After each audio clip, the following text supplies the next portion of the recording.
Tu vois, ça a commencé vraiment de la nourriture occidentale à 12 ans et ça s'est terminé en nombreuses hospitalisations, la seconde, tout ça, à l'INC à 11, enfin c'était très grave. J'ai envie de faire médecine pour soigner les TCA parce que j'ai pas envie qu'on soigne les autres comme moi on m'a soigné. Hello tout le monde, bienvenue dans un nouvel épisode de Papote et Popote.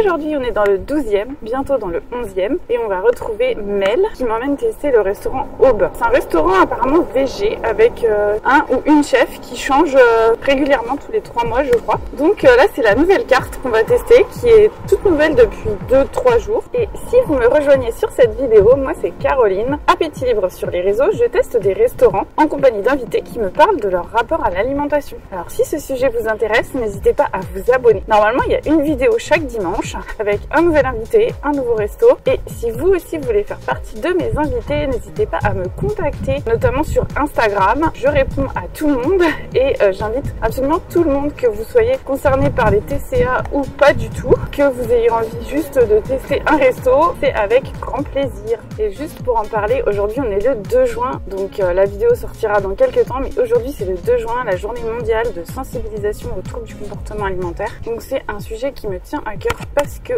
j'en ai moi-même souffert. Très prochainement va sortir une vidéo où vous allez me voir interviewer, donc ne manquez pas, ce sera la prochaine normalement, dimanche prochain. Donc soyez au rendez-vous si ça vous intéresse de découvrir mon histoire. Pour le coup, on va retrouver Mel.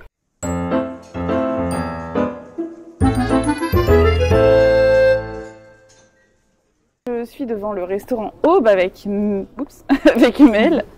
Salut Mel. Comment vas-tu? On dirait que tu es super grande. Je suis assez grande. Ouais, en fait. Je me baisse. Non, mais il y a un petit dénivelé quand même. Petit dénivelé de trottoir. Chère consoeur, voulez-vous vous présenter?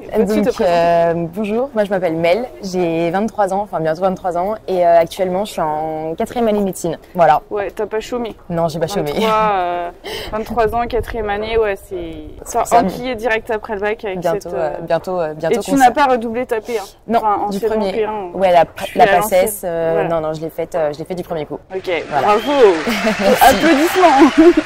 Et bah du coup, on va tester ce petit resto. Ouais, carrément. Allez, trop chaud. Parti. Et du coup, alors, pourquoi t'as choisi ce resto? Moi, je fais ce resto parce que tout simplement, il y avait le critère un peu d'olieux. Tu m'avais dit en mode ouais, ça m'arrange dans ces cartes. Voilà. En fait, c'est vrai que dimanche, tu peux choisir plus loin, mais ça. J'ai une application pour laquelle je vais sur mon téléphone qui s'appelle Le Fooding. Je sais pas si tu connais. Je sais que c'était une application. Et de base, c'est un site internet et une page Instagram. Et maintenant, je suis une application. À chaque fois, je cherche un restaurant qui est cool, qui est très bien noté. Je vais sur Le Fooding. Là, du coup, je suis allée dans Le Fooding. J'ai regardé un peu les adresses qu'il y avait par ici. Et je me suis dit, ah tiens, ça l'aurait jamais testé. Ça a l'air sympa. Et voilà. En fait, ce qui est trop bien, je trouve que la chef, le ou la chef, elle change. Ouais, c'est ça. Du coup, on serait venu il y a une semaine, on aurait aimé parce que là, ça vient de changer. Non, toujours le fooding, il y a toujours des moments de recommandation. Et c'est pas surcoté comme tu sais, des fois, les influenceurs. Voilà, exactement. Et en fait, moi, je déteste ça. Les adresses, entre guillemets, très Instagrammables et stylées, au final, t'y vas. Et t'es déçu de ce que t'as dans ton assiette. Enfin, je trouve que la cuisine n'est pas fine, n'est pas ouf, quoi. Et tu payes quand même tout là 17 €. Moi, honnêtement, je préfère aller, dans les endroits peut-être moins Instagrammables, mais au moins, je suis sûre qu'on va bien manger et que c'est carré plus ça. Un peu rétro, tu sais. Ouais, c'est ça. Ouais. Plein de soirées chez l'ophtalmo. Ouais, je te jure, on peut faire un petit test. Et attends, il est quand même écrit fat. C'est grossophobie. Ouais. Et alors, Mel, prénom très coloré. Oui. Mais c'est bien, mec, quand même.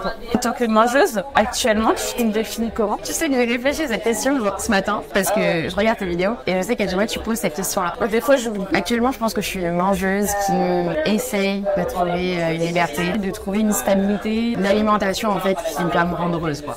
recovery, non? Je sais pas. Ouais, exactement. C'est-à-dire que t'as fini ta recovery? Du tout.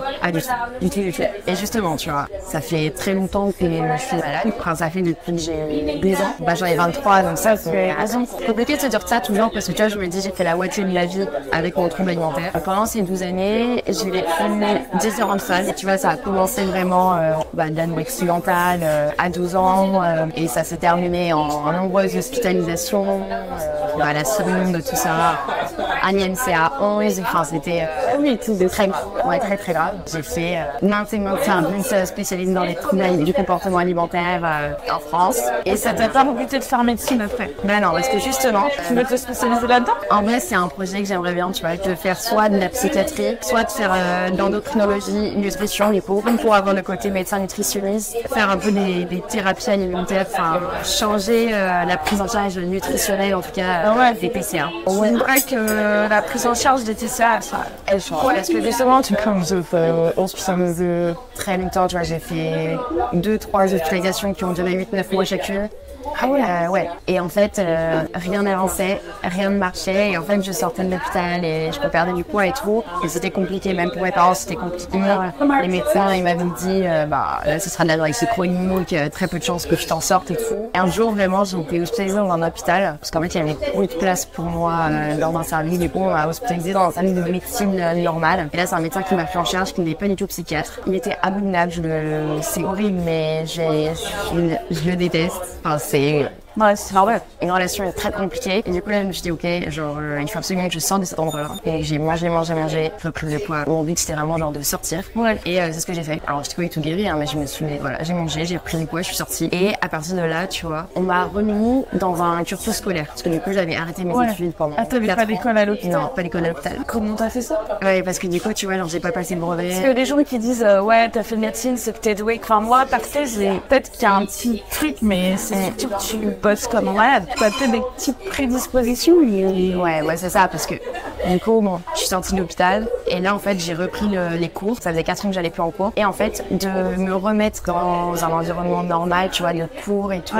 d'être confrontée un peu au lycée, de me dire, c'est ça la vraie vie en vrai, c'est avoir un métier, c'est travailler et tout. Ça m'a aidé en fait. Et suite à ça, donc, je suis rentrée au lycée et tout. Là, j'ai commencé à me dire, j'ai envie de faire médecine pour soigner les TCA parce que j'ai pas envie qu'on soigne les autres comme moi on m'a soigné. Et à côté, en fait, je continuais un suivi avec mon psychiatre à côté. Ce qui m'a vraiment aidé, en fait, c'est le jour où cette psychiatre m'a fait passer un test de QI et que, le test, c'était que, c'était j'étais chaudouée ou HPI, enfin, au potentiel intellectuel, ça dépend comment on veut le dire, tu vois. Après, je sais pas si HPI, ça t'aide vraiment quand t'es en médecine. En fait. Ça doit t'aider, mais en fait, il y a tellement de trucs de bachotage, à savoir par cœur des trucs. Ouais, c'est ça, mais, moi, actuellement, mon HPI, tu vois, j'apprends à l'appréhender. Ça m'a aidé déjà pour m'expliquer, en fait, comment je fonctionnais et pourquoi depuis toujours, j'avais ce sentiment un peu, genre, de décalage. Mais il me paraît que, je sais plus, il y avait un psychiatre, j'avais entendu dire ça, que dit dans son expérience perso de psychiatre, 100% de ses patients anorexiques étaient HPI. Moi, j'ai jamais fait le test, alors je sais pas. Mais en fait, quand t'as des enfants, des fois, tu te poses des questions parce que tu me dis, tiens, mes enfants, ils sont peut-être bizarres. Tu te demandes s'ils sont HPI aussi. C'est pareil que c'est génétique. Ouais, il y a vachement un truc de génétique. Après, pour les TCA, en fait, on se rend compte parce que même, tu vois, la psychiatre m'en a parlé et tout, et même ils ont fait des recherches, des tests et tout, pour savoir si il y avait une prévalence plus élevée de l'anorexie mentale chez les surdoués et chez les Asperger, ouais, et on se rend compte que oui, en effet, mais parce qu'en fait, t'as des traits de personnalité que t'as chez HPI qui se retrouvent aussi énormément dans l'anorexie mentale, tu vois. Oui. Et donc, c'est un facteur de risque en plus. Et donc, suite à ça, voilà, j'ai fait mon test, tu vois, j'avais 18 ans. Après, je suis passée dans une phase de soins extrêmes. Et à ce moment-là, c'était il y a 5 ans. Personne n'a parlé. Et moi, j'ai pas compris ce qui m'arrivait, tu vois. J'ai commencé un peu à me renseigner un peu sur des blogs aux États-Unis, en Amérique, où là, ils commençaient un peu à parler de Extreme Hunger. En première année, là? Non, là, j'étais en terminale. Et du coup, je me suis dit, écoute, mec, c'est ça la solution. T'as hyper faim, il faut que tu manges, que tu aies plus ta faim, et ça va s'arrêter. Sauf qu'en fait, j'ai fait ça pendant une maison. Oui, donc ça marche. Et en fait, ça marchait pas parce que j'étais pas mentalement apaisée. Et donc là, j'ai pris énormément de poids. Mais énormément, tu vois, j'ai dû prendre genre peut-être 20 kilos. Bon, après, je parle, c'est quand même de très bas, tu vois. Après, finalement, tu te retrouvais dans un poids normal. J'avais un poids normal, mais j'étais toute gonflée, parce que tu sais, je faisais de la rétention d'eau, parce que voilà, et j'avais pris du poids d'un coup. Combien de temps t'as pris du poids? J'ai pris 20 kilos en l'espace de, en 3 mois, 3-4 mois. Donc c'était trop. C'était trop. Et en plus, moi, j'étais stressée parce qu'ils me disaient en mode, ça y est, je suis devenue hyper panique. Alors que non, c'est juste que j'avais hyper faim. C'était le relais de restrictions extrêmes pendant les années. Et en fait, ça, j'ai pas su gérer. Et donc, suite à ça, j'ai pris genre 20 kilos. Je me suis retrouvée comme ça, en mode, ok. Je faisais en même temps aussi ma puberté, que je n'avais pas faite. Ah oui, du coup, t'as fait ta puberté à 18-19 ans, ouais. Et t'as eu tes règles suite à ça? Ouais, j'ai eu mes règles suite à ça. En fait, j'ai eu mes règles suite à cette période de Extreme Hunger où j'ai pris 20 kilos d'un coup. Et en même temps, j'ai fait ma puberté. parce que moi j'étais vraiment non couvert. Et suite à ça, du coup, j'ai hyper mal accepté d'être en prise de poids. Et du coup, je suis tournée un peu dans un contrôle alimentaire. Et du coup, j'ai encore perdu du poids. Tu vois, j'avais dû perdre à peu près genre 5-7 kilos. Et après, pendant 2 ans, donc là, je suis rentrée en première année de médecine, deuxième année de médecine. J'avais un poids normal et j'avais une vie tout à fait normale, mais j'étais quand même pas libre avec l'alimentation. Toute ma famille pensait que ça y est, j'étais guérie. Mais au fait, au fond, j'allais au restaurant, je m'amusais. Du coup, le lendemain matin, je mangeais pas. Enfin, c'était que des calculs. En fait, je compensais. Enfin, même si j'avais un poids normal et tout le monde pensait que, en vrai, dans ma tête. Et t'es jamais tombée dans l'évaluation? Non, aucun comportement. Moi, ça a vraiment été que du restrictif. Ouais, tu te jaune, tu te manges. C'est ça, ou je calcule ce que je mange, je compense un peu, tu vois, je sors en soirée, si je bois de l'alcool, là, je mange pas.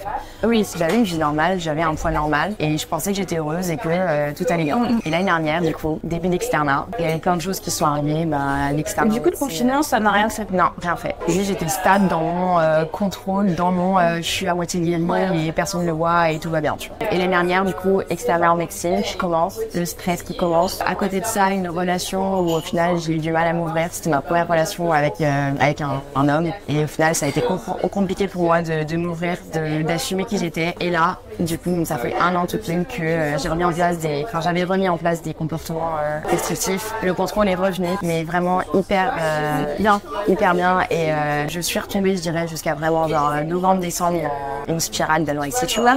Ah ouais, c'est récent. Ah, c'est récent. Je suis en gros, ouais, j'ai perdu 15 kilos de genre mai l'année dernière jusqu'à novembre. Et là, du coup, depuis novembre, j'essaie d'ouvrir mon mail, ton TCA, faut que tu le soignes vraiment. Enfin, en tout cas, ton rapport avec l'alimentation, faut que tu le soignes. Je me dis, en fait, c'est une preuve que d'avoir rechuté comme ça veut dire que même si j'avais un poids normal, c'était pas guéri, quoi. Et déjà, je pense que je suis passée par une phase où je me suis dit, est-ce qu'on peut réellement guérir de cette maladie? Mais bon, on passe tous par cette phase. En fait, le truc, c'est que pour moi, déjà, ça veut dire quoi être guéri? Oui, toutes les personnes. Je veux dire, cette question, elle est légitime.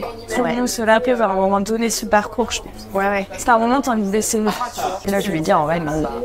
Là, je perds plus de poids. Est-ce que je resterai pas comme ça à contrôler, à manger genre normalement? Ouais, mais du coup, t'as reperdu tes règles de tes bazar. Bah, justement, ça, je le sais pas. T'as la pilule. Ouais, c'est ça. Enfin, c'était hormonal. J'ai arrêté mes règles j'ai plus de règles depuis 5 ans parce que j'ai une contraception. Et tu l'as pris quoi, avec contraceptif pur? Non, je l'ai pris des contraceptifs. Ouais, oui, pas adulte, tu vois, pas à goût d'avoir des fausses règles. Ah non, oui, et même, tu vois, les filles qui te disent en mode, moi, je me suis totalement sortie des TCA, je me dis avec l'alimentation, ça va hyper bien. Moi, je me dis, mais moi, il y a 2 ans, je disais la même chose aux gens. Je leur disais aussi, je m'en suis sortie, alors qu'au fond, ma tête, j'étais pas libre avec l'alimentation. Enfin, je pense que vraiment, il y a des gens qui guérissent vraiment. Après, t'as des gens qui guérissent vraiment.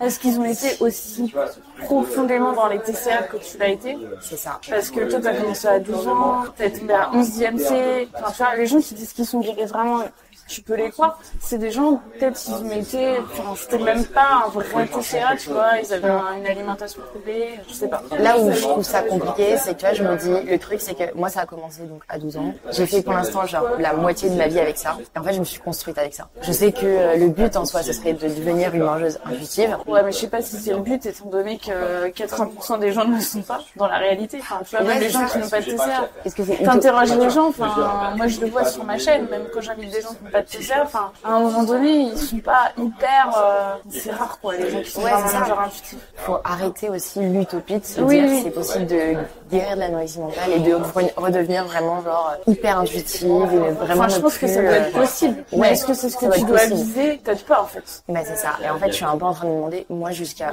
où je vais pouvoir aller en termes de bien-être avec l'alimentation. Tu vois, il y a tellement de facteurs. Enfin, même le fait que je sois surdouée, qu'il y ait le HPI à côté, c'est un facteur en plus qui fait que, de base, je suis vraiment une personne qui suis dans la maîtrise, dans la rigidité, dans tout ça, tu vois.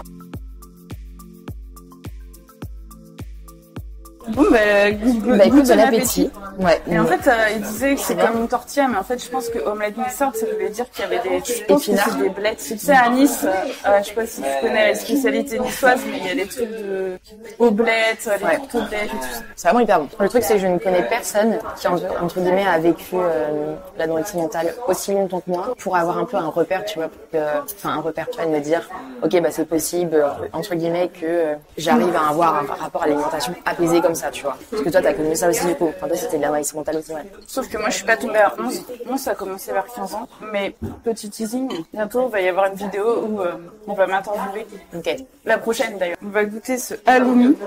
Parce que moi, j'ai une passion halloumi. Ouais.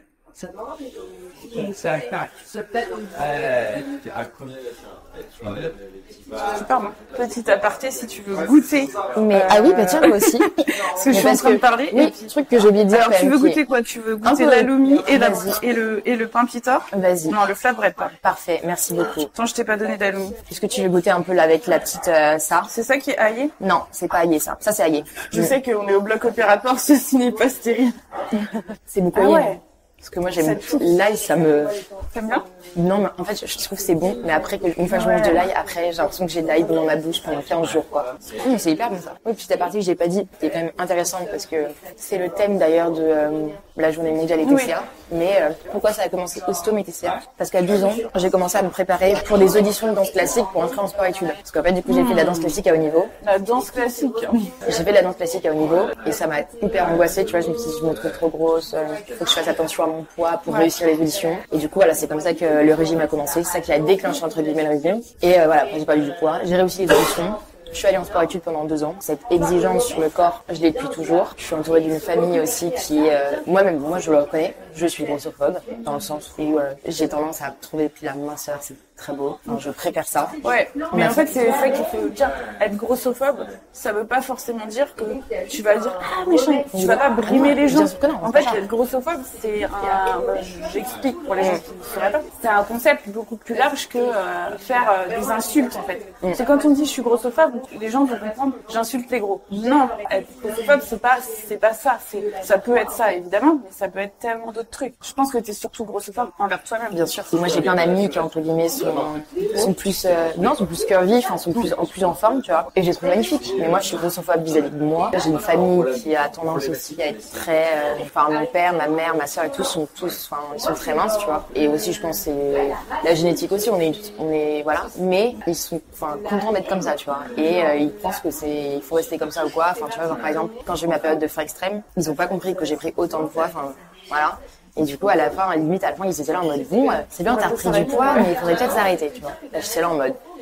Enfin, le poids dans l'imaginaire collectif, c'est un truc que tu peux contrôler. Enfin, c'est comme si tu disais à quelqu'un, t'es fatigué, t'es insomniaque, bah t'as qu'à dormir. Hein. Tu contrôles pas, tu peux pas te dire je vais dormir, paf, je dors. Ouais, c'est ça. Donc ouais, non, tu vois, j'essaie de lutter un peu contre ça, mais le truc, c'est que ça dure depuis tellement longtemps que c'est pour ça qu'actuellement, voilà, j'essaye de me dire comment je vais réussir à trouver une stabilité quand même avec mon TCA. C'est un peu lutte au quotidien, tu vois. Mais je suis quand même bien entourée, je suis quand même bien suivie. Et t'en parles à tes amis?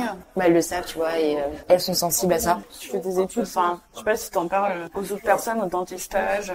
Non, j'en parle pas trop. J'en parle surtout à mes amis qui sont proches. J'ai 2-3 amis qui ont eu aussi des TCA, des amis proches par exemple, mais elles c'était plus parce qu'elles ont un autre trouble psy derrière. Ouais. Et en fait, quand l'autre trouble aussi va bien, le TCA, elles va bien, tu vois. C'est plus une comorbidité leur TCA que autre chose. Moi, c'était vraiment ma pathologie, quoi. Mais non, en fait, j'en parle et elles sont hyper compréhensives, elles m'aident et tout, tu vois. Mais tu vois, je me dis, j'espère que pendant l'internat de médecine, ça ira mieux, parce que peut-être je serai moins stressée avec le concours, enfin, je sais pas trop. Après, c'est dur, hein, quand t'es interne et que t'es... Ouais, quand t'es interne, je pense que c'est dur aussi, tu vois. Ah ouais, c'est hyper dur. Enfin, ça te fatigue, quoi.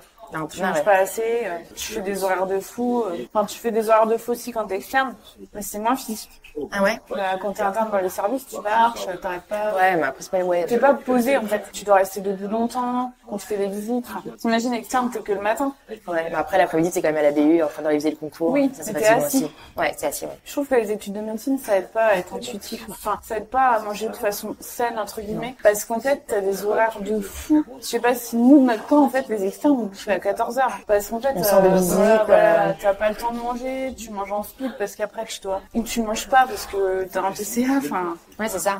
Et tu vois, en fait, moi, je trouve que ce qui m'aide pas, c'est que moi, ce qui m'aide, entre guillemets, avec l'alimentation, c'est, entre guillemets, quand mes journées ne se ressemblent pas. Ça m'aide, entre guillemets, à lâcher prise, à essayer de m'adapter, et même si c'est compliqué, au moins, j'essaie de lâcher prise, tu vois. Le problème avec les études de médecine et actuellement, c'est que j'ai des journées qui sont hyper routinières. Je me lève le matin, je vais en stage, je sors de stage, je mange, je vais à la BU, après, tous les 3 mois, tu changes de stage. Ouais, ça, mais genre, tu sais, je fais ma pause déjeuner à la même heure. À la BU, je fais ma pause l'après-midi à la même heure pour être efficace. Je sors de la BU toujours à la même heure parce que, tu prépares un concours, tu vois. En fait, il y a ce contrôle déjà, cette rigueur qui est nécessaire dans ces études, qui fait que, vu que ça me met un cadre avec une rigueur, c'est hyper compliqué pour moi de lâcher prise, tu vois. Et puis en plus, vu que je vis seule, du coup, en fait, je me rends compte que c'est compliqué, tu vois. Ouais. Mais je te rejoins totalement parce que des fois on entend des discours comme quoi c'est bien d'avoir un cadre, tu sais, de manger toujours à la même heure pour les TCA. Mais moi je suis comme toi en fait.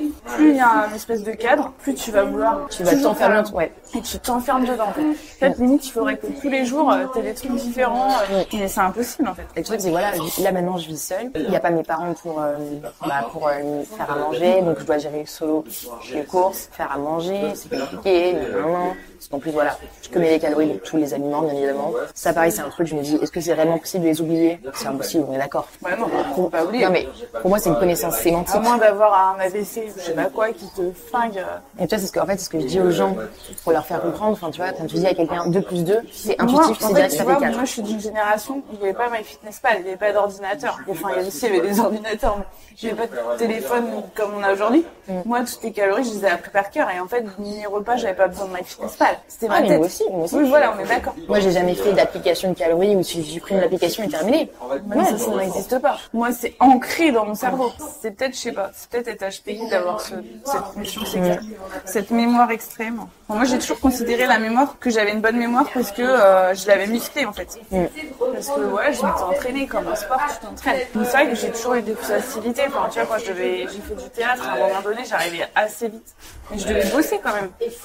Donc ouais, je sais pas la frontière entre est-ce que t'as un espèce de don et vraiment parce que tu bosses. Enfin moi je vois maintenant mon mari qui me sert d'échelon à plein de domaines. C'est un mangeur intuitif mais je vois que sur la mémoire ça rentre pas comme moi. C'est un mangeur intuitif Ouais c'est un mangeur comme il en existe rarement, qui est absolument pas grossophobe envers lui-même, bon envers les autres normal hein, mais envers lui-même aussi tu vois. Ok, bah, c'est cool. C'est rare. Et tu vois ce que je disais à ma psychiatre cette semaine, c'était que quand t'es toute seule et que tu dois t'en sortir toi-même pour reprendre du poids et tout, c'est beaucoup plus dur en fait quand t'es hospitalisé. Parce que quand t'es hospitalisé, vu qu'entre guillemets tu vois t'as tes plateaux repas et que tu sais qu'il faut que tu manges, d'un côté bah tu culpabilises moins parce que bah tu sais qu'il faut que tu manges ce qu'il y a sur les plateaux et que bah c'est comme si en fait on te faisait manger et que c'est pas toi qui de toi-même décide de manger plus. Décide, ouais voilà. En hospitalisation c'est beaucoup plus facile en fait de reprendre du poids, de remanger et alors que là moi, je me rends compte vraiment quand je suis toute seule et tout mais c'est compliqué tu vois parce que j'alterne entre des semaines où entre guillemets je suis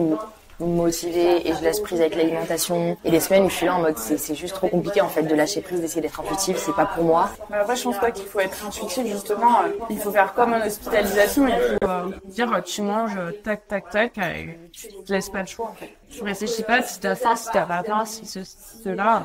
Et le mieux c'est que ce soit pas toi qui décide, c'est pas toi qui décide de la quantité quoi. Bah mais le truc c'est que c'est ça en fait, dur. Et puis je vis seule. C'est pour ça que Uber Eats et Deliveroo c'est pas mal. C'est vrai. Bah parce qu'en fait tu commandes un truc, tu sais pas vraiment ce que ça va être au final. Enfin, tu as la description du plat, c'est tout. Tu sais pas si ça va être beaucoup, pas beaucoup. En général, c'est une portion lambda, voire une bonne portion. C'est un budget, quoi.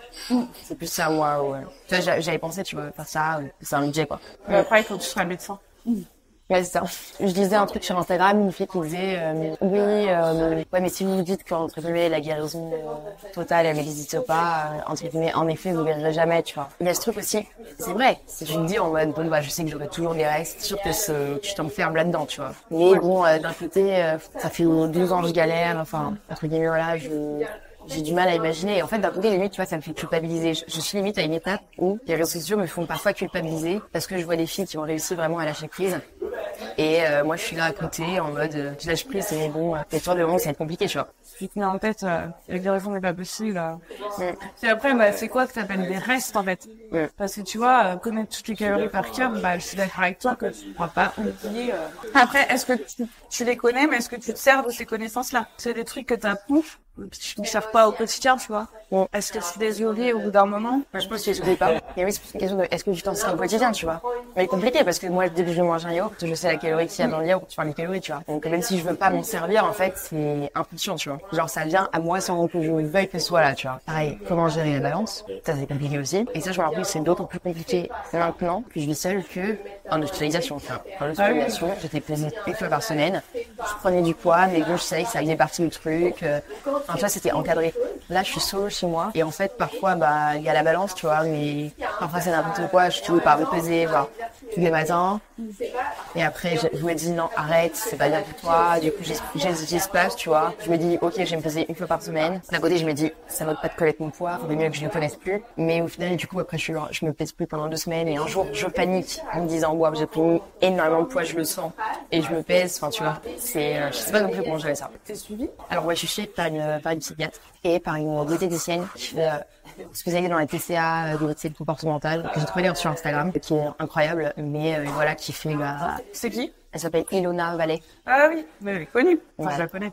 J'ai déjà rencontré. C'est vrai. Bon, elle est trop bien. Franchement, elle m'aide beaucoup, tu vois, mais elle met beaucoup de choses en place et tout, tu vois. Elle est plutôt, elle justement, tu vois, elle a ce discours un peu genre, nuancé sur, oui, l'alimentation intuitive, mais il faut arrêter de penser que on peut totalement être intuitif, on a besoin aussi d'un peu de repères et d'un peu de, quand on sort d'un TCA pendant très longtemps, on a quand même besoin d'un peu de repères.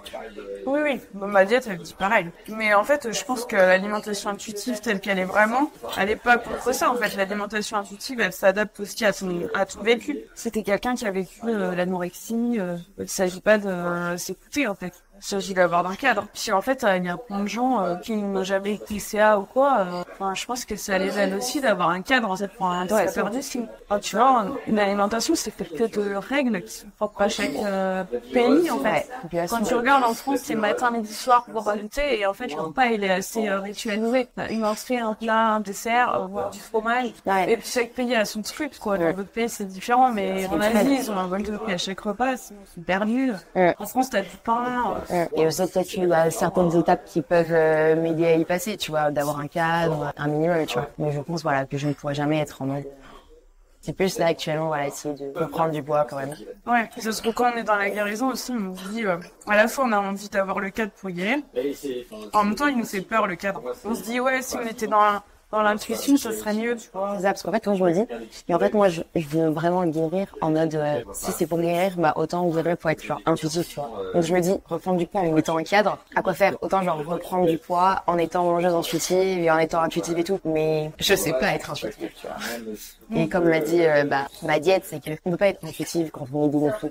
Enfin, quand on est en sous-poids. Ouais. Quand les sensations de faim, de satiété sont pas régulées, on peut pas être intuitive. Faut d'abord reprendre du poids, faut d'abord que le corps, il soit rachevé et tout, tu vois. Bah oui.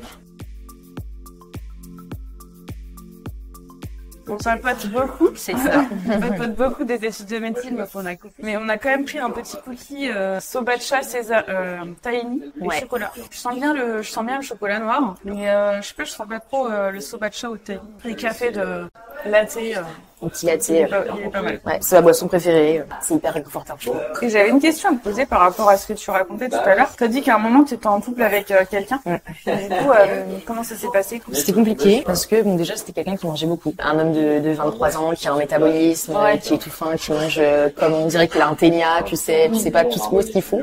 Donc manger énormément, tu vois, parce que juste c'était son métabolisme. Et moi en vrai c'était compliqué, tu vois, parce que on était là, on mangeait beaucoup le midi et après l'après-midi il était là déjà à 16h, j'ai faim, tiens on va prendre un goûter ou un. Et moi j'étais là en mode Enfin, c'était compliqué pour moi, c'est que Mais c'était dur parce que toi aussi t'avais faim. Parce que si vraiment t'avais pas faim, pas envie de manger, tu pouvais le laisser manger et dire non moi j'ai pas faim, vas-y. en fait c'était dur pour moi parce que mon TCA n'était pas réglé. Oui, c'était de la restriction. Oui, c'était de la restriction parce que c'était dur parce que moi en vrai peut-être que le midi j'avais culpabilisé parce que j'avais mangé ça et au final il était 17h, j'avais envie de goûter mais en même temps je voulais pas goûter, enfin tu vois c'était dur pour moi. En fait c'est juste que là j'ai été confrontée jusqu'à présent vu que je vivais seule, mon TCA posait pas de soucis dans une relation et là en fait j'ai été confrontée à ce que c'est de vivre en relation avec quelqu'un, d'intégrer quelqu'un dans ta routine et en fait c'est là où n'a pas le même appétit que toi. qui n'a pas le même appétit que toi. Et là, en fait, je me suis rendu compte que j'étais à fond dans le contrôle de l'alimentation parce que ça me mettait dans le mal de l'intégrer dans ma routine alimentaire, tu vois. Tu t'es confiée à lui? Tu lui as dit tes problèmes? J'avais essayé de lui en parler un peu, tu vois. Il savait que j'avais des TCA et tout, enfin que j'en avais depuis, voilà. Il était en médecine? Non, du tout. Il savait pas à quel point en vrai dans ma tête ça allait pas par rapport à ça. Et c'est au bout d'un moment quand j'avais perdu, je pense déjà 7-8 kilos, qu'un jour il m'a regardé, tu vois, il m'a dit t'as perdu du poids là? Non. Et j'ai fait oui, vite fait et tout. Je pense qu'il se rendait pas compte, mais en fait j'ai pas réussi. énormément à me confier à lui, tu vois, parce que bah, forcément, quand les TCA sont revenus, la dépression est revenue aussi. Donc ma psychiatre m'avait remis sous antidépresseurs. Tu vois, je lui avais jamais dit ça, que je prenais ces médicaments. Et tu lui avais dit que tu allais voir une psychiatre? Oui, ça, il le savait par contre, mais je lui avais jamais dit que je prenais les médicaments et tout. Tu lui as dit? Ouais, pour mes TCA. Ah, donc tu savais que tu avais des TCA. Enfin, il savait que j'en avais eu, tu vois, mais il pensait que j'allais la voir, je pense, plus pour continuer la psychothérapie, mais pas parce que j'étais vraiment encore en situation de crise, tu vois. J'ai pas réussi réellement à être moi, à m'ouvrir. En Tu te plus, sentais pas comprise peut-être? ouais, je pense que il y a une partie de moi où je me sentais pas comprise. Et en plus, bah, parallèlement, avec l'alimentation, ça commençait à être compliqué. Du coup, je me suis enfermée. J'étais plus capable de ressentir des émotions. J'étais plus capable de donner non plus à quelqu'un. Parce que, bah, forcément, quand le TCA revient, tu contrôles tout, même tes émotions. Et du coup, voilà, je l'ai quitté parce que j'étais là, je peux plus. Et j'étais trop dans la restriction. Tu vois, c'était plus possible pour moi. Je pouvais plus accepter quelqu'un dans ma vie. Mais c'était ma première relation et au final, ça a été compliqué. Et tu vois, ça m'a fait de la peine parce que je me suis dit, mon TCA, genre, m'a gâché ma première relation. Après, je me dis, d'un côté, si ça s'est passé comme ça, c'est que, bah, ça devait se passer comme ça. Encore un truc que mon TCA a gâché, tu vois. C'est là où, parfois, je me dis, où je suis un peu triste et ça me donne aussi un peu envie de me battre et de guérir, c'est de me dire, genre, moi, j'ai pas envie que mon TCA, il gâche mon mariage parce que je vais culpabiliser de manger le gâteau. J'ai pas envie que mon TCA, il gâche ma relation avec mes enfants parce que je vais pas vouloir manger une crêpe avec eux à 4 heures, tu vois. Enfin, plein de choses comme ça, tu vois. Ah oui, bah c'est pour ça qu'on se bat. Je pense que tu te bats un peu pour ta santé physique. Mais en vrai, mais non, c'est pour vrai. ta santé sociale et mentale. Moi, je me bats juste pour ma santé sociale. C'est vrai ce que tu vas dire, mais j'en ai rien à foutre de ma santé physique. Enfin, Oui. rien à foutre. Genre, tu vois, genre, là, il y a 2 semaines, j'ai refait une ostéodensitométrie. Parce que j'en avais fait une quand j'avais 15 ans et là, j'avais l'ostéoporose, tu vois. Là, j'en ai refait une, du coup, parce que, bah, perte de poids et tout, et conséquente et tout. Bah voilà, j'ai toujours de l'ostéoporose et tout, tu vois. Et ça me fait même pas d'électrochoc, tu vois, de me dire. Non, encore jamais. Non, mais t'as de la chance. Et t'as fait du sport?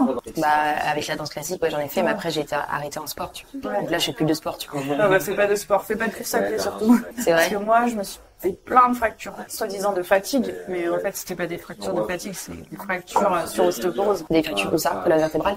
Non, j'ai fait la veille de mon mariage, je me suis pété le bassin. En fait, j'ai chuté de ma hauteur avec un peu d'élan, mais normalement, tu te fractures pas le bassin. Chuter de sa hauteur, quand tu fractures le bassin, c'est quand t'as 80 ans, C'est ça. Enfin, je courais quand même. Enfin, j'ai trébuché en courant, en répétant la chorégraphie. Et en fait, j'ai passé mon mariage avec une douleur horrible et je savais pas que c'était la fracture. Franchement, je pensais pas que je m'étais fracturé un truc, tu vois. J'ai mis 3 semaines à avoir le diagnostic. J'avais mal pendant 3 semaines. Ah ouais. C'est bizarre, quoi.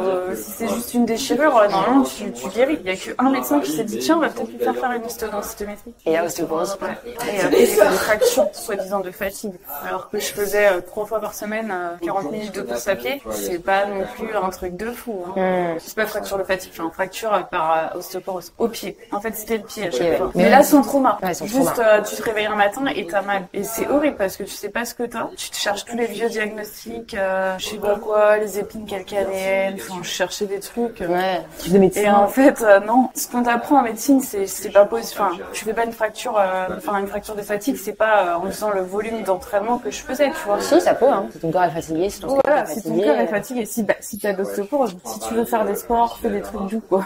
Ou de la natation, mais pas des trucs avec impact. Mais ouais, non, tu vois, ma santé physique, entre guillemets, malheureusement, mon trouble fait que j'en ai rien à faire. C'est horrible dit comme ça, mais en tout cas, ça me choque pas, tu vois. Ça me fait pas d'électrochoc de voir que je suis en ostéoporose, alors que j'aimerais bien que ça me fasse un électrochoc et de me dire, bah, t'es ostéoporosé, enfin, reprends le poids, tu vois. Ça rentre par une oreille, ça ressort, tu vois. Mais donc, non, moi, si je me base pour ma santé sociale, tu vois. Enfin, là, j'essaie de mettre des choses en place, entre guillemets, pour aussi être motivée, tu vois, de me dire, bon, essayer un peu de changer mon cadre de vie, tu vois. Genre, là, par exemple, actuellement, je suis à la recherche d'un nouvel appartement pour déménager, tu vois. Parce que l'appart où je suis actuellement, j'y suis depuis 1 an, pile poil, quand ça a commencé à aller mal et que j'ai reperdu 15 kilos, tu vois. Et du coup, j'ai besoin de quitter cet appartement, même mentalement, pour me dire, on est dans une nouvelle étape, une nouvelle ère, me reconstruire un petit environnement un peu cocooning et tout, parce que là, mon appartement, c'est l'appartement du diable, tu vois. À chaque fois que je rentre dedans, enfin, tu vois, je sais où est ma balance, la cuisine. Après, ça, c'est vrai qu'on se dit toujours ça, mais au final, la maladie, elle est tellement coriace et tout que je pense que des fois, les changements d'environnement, ça fait rien. Temporairement, t'as l'impression. Ouais, mais tu vois, même mon appartement actuel, non, c'est rien, merci. Genre, c'est une passoire énergétique, hyper mal isolée. Et tu vois, par contre, c'est ça où, cet hiver, ça m'a fait le déclic, où genre, je suis sortie de la pente descendante. Et où là, du coup, j'ai réussi à stabiliser là où je suis toujours, tu vois. C'est parce que un hiver, je suis rentrée le soir chez moi et je me suis mise à pleurer parce que j'avais trop froid. Et que, bah, je suis étudiante, donc j'ai pas non plus énormément d'argent pour chauffer mon appartement, tu vois. Et ça coûte cher. Et j'étais vraiment dans un appartement mal isolé, donc en plus, vraiment, t'as des pertes de chaleur et j'étais, mais frigorifiée. Et tu vois, j'ai passé l'été frigorifiée. Mais frigorifiée parce que, bah, L'été? pas l'été, excuse-moi, l'hiver. Ouais, non, j'ai passé l'hiver frigorifier, tu vois. J'ai pas 130, 150 euros à mettre dans le chauffage, tu vois, et que mon appart est mal isolé, tout ça, tu vois. Et là, ça m'a fait, à la rigueur, tu vois, un petit électrochoc de me dire, j'ai pas l'énergie pour survivre à ce froid, tu vois, et qu'il faut que je récupère un peu d'énergie, tu vois. Ça, c'est l'hiver, tu vois. Et l'été, après, je suis là en mode...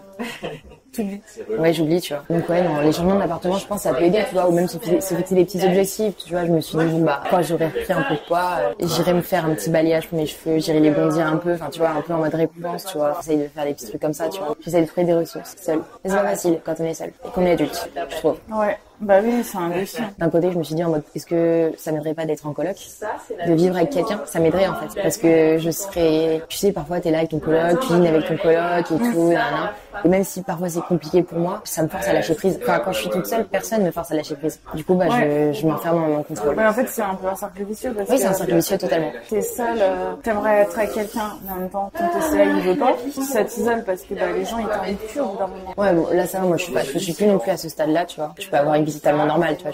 Je vais en soirée, je fais la fête, enfin j'ai la vie d'une jeune adulte de 22, 23 ans, tu vois. Mais ouais, non, c'est plus, c'est le cercle vicieux du temps d'être avec quelqu'un. Parce que tu sais dire que c'est seule au quotidien, je veux dire. Ah oui, oui, c'est ça. Ah oui, non, oui, par contre, je suis seule au quotidien, ouais. Ouais, non, je suis seule au quotidien. T'as quand même une vie sociale, tu vois. Ah oui, j'ai une vie sociale très remplie, enfin, tu vois. Tous les jours, même l'après-midi, quand je suis à la bibliothèque, je suis avec mes copines et tout, enfin voilà. C'est juste, ça m'isole au quotidien, genre quand je rentre le soir chez moi et qu'il est 20h30, que je sors de la bibliothèque, tu vois. Bah ouais, je suis seule chez moi le soir, tu vois. Et je suis seule à me faire à manger, et du coup, bah, je sais pas faire à manger, je me fais à manger, enfin, Tu manges pas grand chose. Ouais, ou enfin, je vais manger entre guillemets comme une personne normale et du coup je prends pas de poids et je reste un minimum sexuel qui n'est pas non plus catastrophique comparé à ce que j'ai connu et qui n'est pas sain. Je sais pas c'est quoi ton poids d'équilibre. Exactement. À 12 ans. Bah, en fait c'est exactement ça, tu vois. Je sais pas quel est mon poids d'équilibre parce que même le moment où j'ai repris du poids avec la faim extrême, j'en ai pris trop d'un coup. Enfin tu sais, à ce moment-là j'ai aussi ma puberté.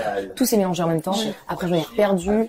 J'ai stabilisé pendant 2 ans un poids, mais en même temps je compensais pas, des moments je mangeais un peu trop, d'autres je mangeais pas, donc je sais pas non plus. Un truc que m'a fait faire ma psy, tu vois, c'était de me dire, bah regardez votre courbe de croissance, 11 ans, juste avant que vous commenciez votre perte de poids, si vous suivez, et en fait, en effet, si je suis la courbe de croissance sans qu'il y ait la cassure de l'anorexie et après les zigzags de poids, j'arrive à un poids, tu vois, qui reste très mince et qui est le poids que faisait ma mère à mon âge, parce qu'elle fait ma taille, tu vois. Donc c'est pas aberrant que ce soit ça mon poids d'équilibre, tu vois. En sachant que quand t'as fait de l'anorexie, tu perturbes un peu ton poids d'équilibre à la hausse. Exactement. Et ça, c'est ça qui fait super peur. Et ça qui fait peur, parce que je sais quoi tu perturbes, c'est toute la théorie de... C'est biologique, quoi. Tu peux pas avoir le poids que t'aurais si t'étais restée mangeuse intuitive toute ta vie. Exactement. Et ça me fait peur. Parce que, tu vois, le poids que... Mais après, peut-être que ça dévie que de 2-3 kilos. Donc c'est peut-être pas si dramatique, tu vois, c'est peut-être pas 10 kilos de plus. Ouais, mais ça dévie quand même un minimum parce que le corps, c'est un mécanisme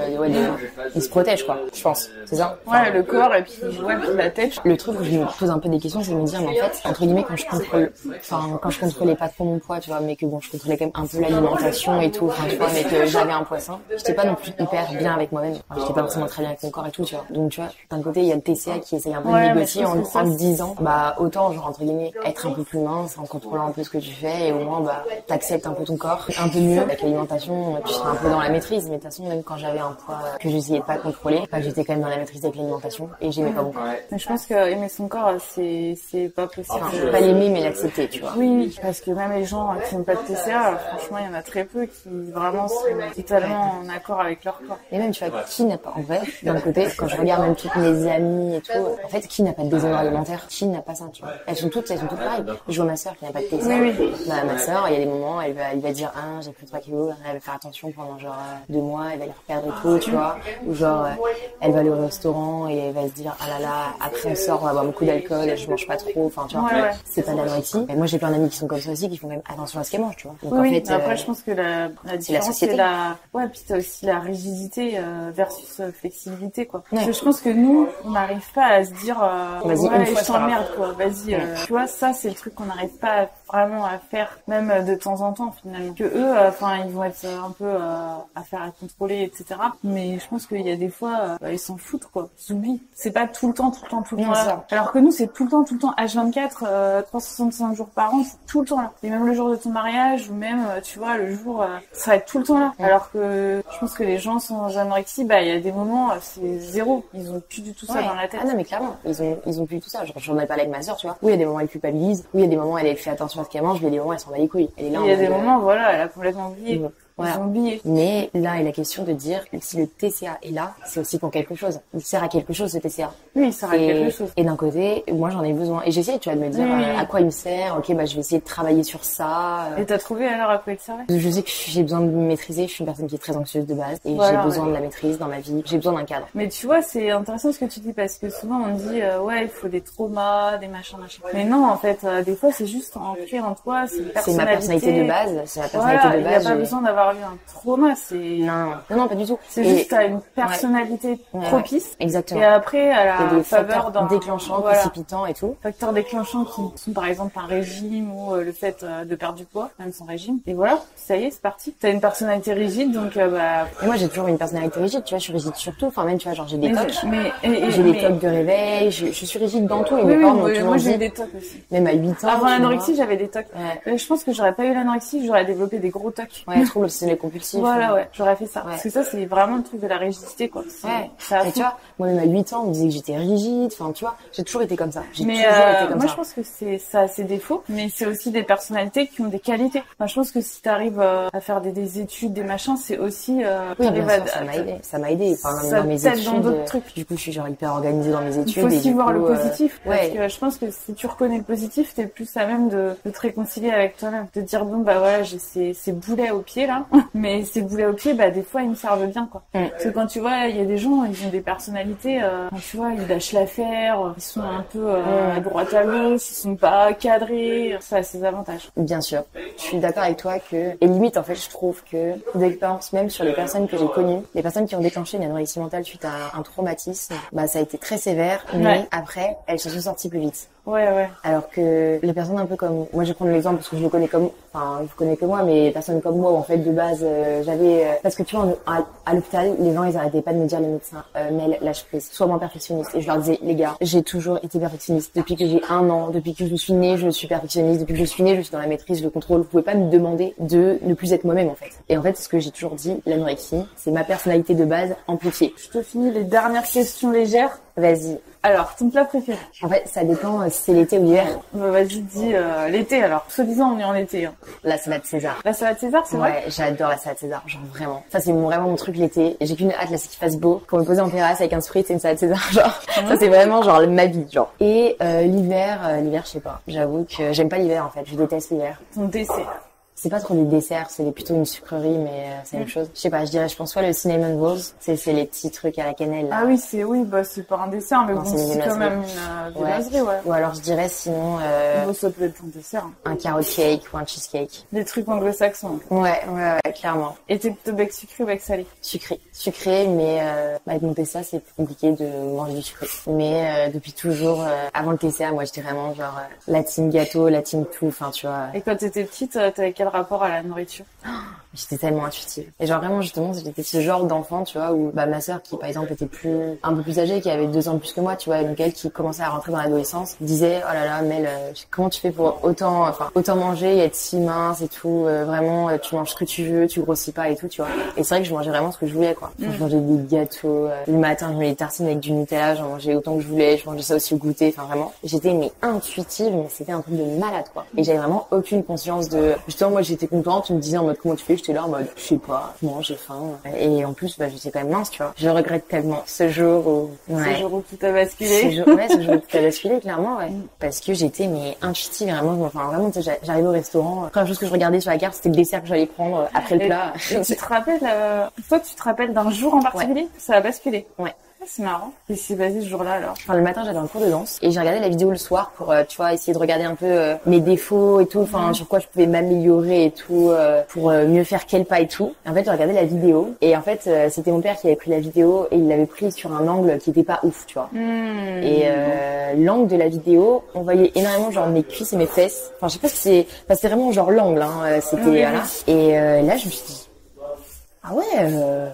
J'ai quand même un peu des cuisses, quoi. Là, je me suis dit, bon, bah, sachant que je prépare les auditions, là, pour entrer en sport-études, je vais faire attention quand même un peu, tu vois. Et du coup, ma dernière question, mais je pense que vu que t'es étudiante, ça va être vite réglé. Est-ce que tu as des considérations éthiques quand tu fais tes courses ou que tu te prépares à manger? J'ai été végétarienne et pendant 7 ans, et végane pendant 2 ans, pendant mon TCA. Je suis sûre. C'était pas lié à l'éthique? C'était pas lié à l'éthique, c'était lié au TCA. Considération éthique, je dirais que oui et non, tu vois. Enfin, par exemple, j'aime pas, quand je vais au supermarché, j'achète pas de viande et tout parce que bah j'ai pas le budget pour acheter de la viande de bonne qualité, tu vois. Donc j'achète des œufs et tout.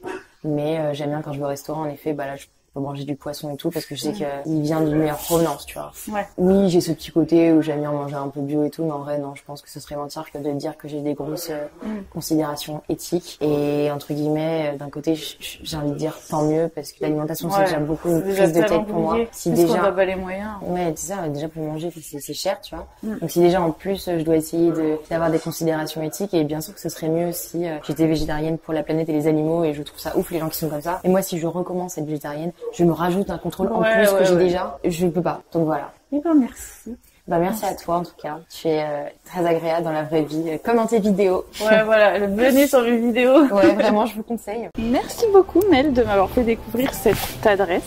C'était très sympa. Bah merci à toi, franchement très cool. Je recommande cette adresse. Ouais. Voilà. Après si vous y allez dans 5 mois, ce sera une autre carte. Mais écoute, merci beaucoup pour ton témoignage qui était super touchant, émouvant. Je me suis beaucoup reconnue. Donc maintenant tu vas retourner réviser. Exactement, faut réviser ce que l'on a les partiels demain. Ah, voilà. Demain. Ouais, la vie des étudiants en médecine. Et oui, bah, beaucoup d'étudiants. Aussi, ouais. Beaucoup révisé, beaucoup travaillé. Merci à vous d'avoir regardé la vidéo jusqu'au bout. N'hésitez pas à la liker, la partager, la commenter et à vous abonner. On mettra ton compte en description si jamais les gens veulent si vous avez des questions sur Instagram. Voilà, ouais. Ça te va? Oui, ça me va, bien sûr. On se dit à la prochaine vidéo. Bye bye.